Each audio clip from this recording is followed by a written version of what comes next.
Hello, friends. Assalamualaikum. I'm Nusradhan. Suspension share করব how to use show in MS PowerPoint ব্যবহার। Suspension share করব কিভাবে MS PowerPoint এর মধ্যে আমাদের শো ব্যবহার করে যেতে কাজটা করা হয়। এখানে নিউজ তারপর বিষয়টা করার ক্ষেত্রে আমরা ভিডিওতে আসি। আসার পর আমরা এই শো এর বিষয়গুলো কি তার প্রথমে শো এর মধ্যে দেওয়া আছে রুলার কি কাজ করে। আমি ধরো আমাদের এখানে যে লেখাটা আছে আমি ধরো এটা এন্টার প্রেস করলাম।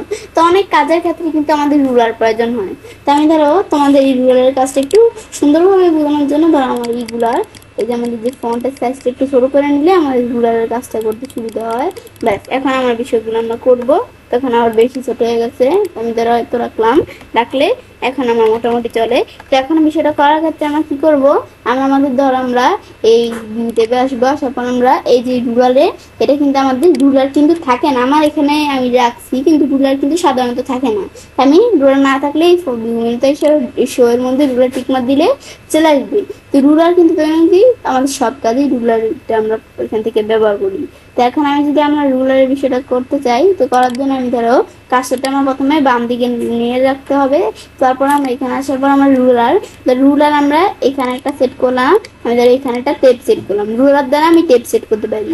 আবার এখানে একটা টেপ সেট করলাম, এখানে একটা টেপ সেট করলাম। এখন আমি ধরো আমরা লিখছি এখন আমাদের আর ভালো লাগছে না লিখতে। আমি যদি এখন টেপ প্রেস করি, টেপ প্রেস করলে আমরা আমাদের এই যাবার এই 2 3 যেগুলো না এসে এই ডাইরেক্ট 3 এই পাশে চলে আসছে। এই পাশে আসছে কেন, এই পাশে টেপ সেট করে রাখছি।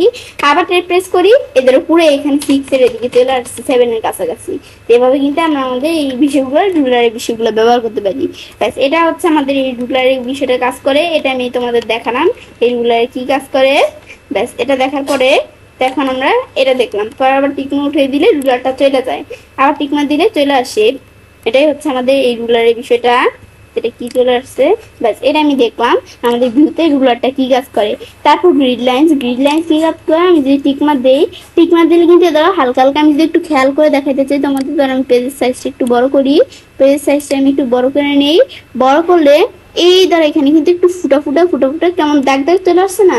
এই ধর আমরা ব্ল্যাক কালারটার মধ্যে দেখি এই যে ফুটা কিন্তু একটা দাগ চলে আসছে। তো এই ফুটার দাগগুলো আমাদের যদি আমরা গ্রিড লাইন টিকমা উঠিয়ে দিই, ফুটার দাগ কিন্তু চলে যাবে। টিকমা দিলে ধর ফুটার দাগগুলো কিন্তু চলে আসে। তোমরা একটু খেয়াল করে দেখলে বুঝতে পারবে। তারপর আমরা যখন এটা দেখলাম, দেখার পরে তারপর আমরা আমাদের এটা ধরো এটা আমরা দেখার পর ধরো আবার আগের মতো নিয়ে আসি। ব্যাস এটা আমি দেখলাম। তারপর আমাদের গ্রিন লাইন্সের পর আমরা আমাদের এখানে আমাদের দেওয়া আছে গাইডস টিক মার দিলে গাইডস হচ্ছে এই যে এরকম ফুটা লাগে যেভাবে চলে আসে, এটা হচ্ছে গাইডস। তারপর নোটস টিক মার উঠে দিলে নোটস চলে গেল, টিক মার দিলে এই যে নিচে নোটস চলে আসলো।